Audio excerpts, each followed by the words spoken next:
خدا کی قسم جب ہمارا مولا ہماری مدد کو آئے گا تو کوئی تمہاری مدد نہیں کر سکے گا. خدا کی تقدیر جب تمہیں ٹکڑے ٹکڑے کرے گی تو تمہارے نام و نشان مٹا دیے جائیں گے اور ہمیشہ دنیا تمہیں ذلت اور رسوائی کے ساتھ یاد کرے گی. یہ آپ کے شہید کہنے سے ضیاء الحق نے جو اس قوم کو نقصان پہنچایا ہے وہ اس کی معافی تو کوئی نہیں ہونی. یہ آپ کے شہید کہنے سے ضیاء الحق نے جو اس قوم کو نقصان پہنچایا ہے وہ اس کی معافی تو کوئی نہیں ہونی. وہ اللہ اور اس کا معاملہ ہے. الوقت يدعو مصلحا ومجددا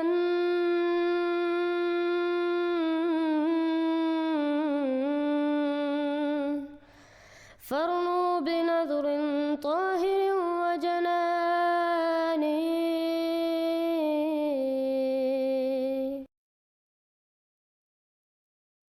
ہم آج کل کے پاکستان کے جتنے مسئلے ہیں ان مسئلوں کو اگر کھولیں گے تو موسٹ پرابلی آپ کو ان کے پیچھے ایک ہی نام ملے گا, ضیاء الحق. حسن نثار صاحب السلام علیکم.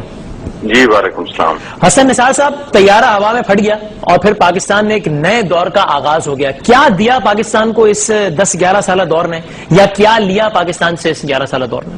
یہ 11 سالہ جو دور تھا جن ضیاء کا, اس نے پاکستان کو 1100 سال پیچھے ڈال دیا ہے.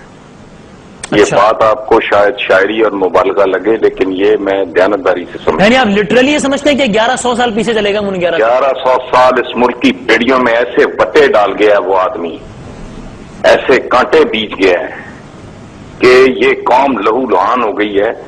وہ غاصب اور ڈکٹیٹر تو تھا ہی, یوزرپر تو تھا ہی, اس پہ تو کوئی بحث ہو ہی نہیں سکتی. اس بندے کا سب سے بڑا جرم اور گناہ یہ تھا کہ اس نے اس معاشرے میں احسان فراموشی, محسن کشی, منافقت, ڈبل سٹینڈرڈز اور سب سے بڑھ کے یہ کہ دکھاوے کی سطحی مذہبیت کو فروغ دیا. آپ اندازہ لگائیں اس پورے معاشرے کی اس نے روح کو فنا کر دیا. آیات پڑھ کے, قرآنی آیات پڑھ کے 90 دن میں الیکشن کا وعدہ کرنے کے بعد مکر جانے والا شخص جب اسلامائزیشن کی بات کرے گا تو کس قسم کی اسلامائزیشن مرز وجود میں آئے گی؟ یہ مجاہدین سے لے کے نام نہاد جہادوں تک, اور یہ ہیروئن اور یہ جرائم پیشہ اور یہ خاص طرح کے ملا کی پرورش اور اس کو پیدا کرنا, یہ اتنے بھیانک جرائم ہیں. 1100 سال اس کے اثرات نہیں ختم ہوں گے. یہ آپ کے شہید کہنے سے ضیاء الحق نے جو اس قوم کو نقصان پہنچایا ہے وہ اس کی معافی تو کوئی نہیں ہونی. یہ آپ کے شہید کہنے سے ضیاء الحق نے جو اس قوم کو نقصان پہنچایا ہے وہ اس کی معافی تو کوئی نہیں ہونی. وہ اللہ اور اس کا معاملہ ہے. ضیاء کے متعلق اپنے نظم میں کہا تھا کہ کل چلی تھی جو لیکھوں پہ تیرے دعا, آج بھی اذن ہوگا تو چل جائے گی. بس خدا کی قسم وہ تیرے دعا چل چکی ہے, اب اسے کاٹ کر دکھاؤ, اسے رد کر کے دکھا دو, تب میں مانوں. دو گھڑی صبر سے کام لو ساتھیو, دو گھڑی صبر سے کام لو ساتھیو, آفت ظلم تو جور ٹل جائے گی. آہ مومن سے ٹکرا کے طوفان کا رخ پلٹ جائے گا, رت بدل جائے گی. جماعت احمدیہ تو خدا تعالیٰ کے فضل سے ایک والی رکھتی ہے, ایک ولی رکھتی ہے. جماعت احمدیہ کا ایک مولا ہے اور زمین و آسمان کا خدا ہمارا مولا ہے. لیکن میں تمہیں بتاتا ہوں کہ تمہارا کوئی مولا نہیں. خدا کی قسم جب ہمارا مولا ہماری مدد کو آئے گا تو کوئی تمہاری مدد نہیں کر سکے گا. خدا کی تقدیر جب تمہیں ٹکڑے ٹکڑے کرے گی تو تمہارے نام و نشان مٹا دیے جائیں گے اور ہمیشہ دنیا تمہیں ذلت اور رسوائی کے ساتھ یاد کرے گی. تم دعائیں کرو, یہ دعا ہی تو تھی جس نے توڑا تھا سر کبر نمرود کا. ہے ازل سے یہ تقدیر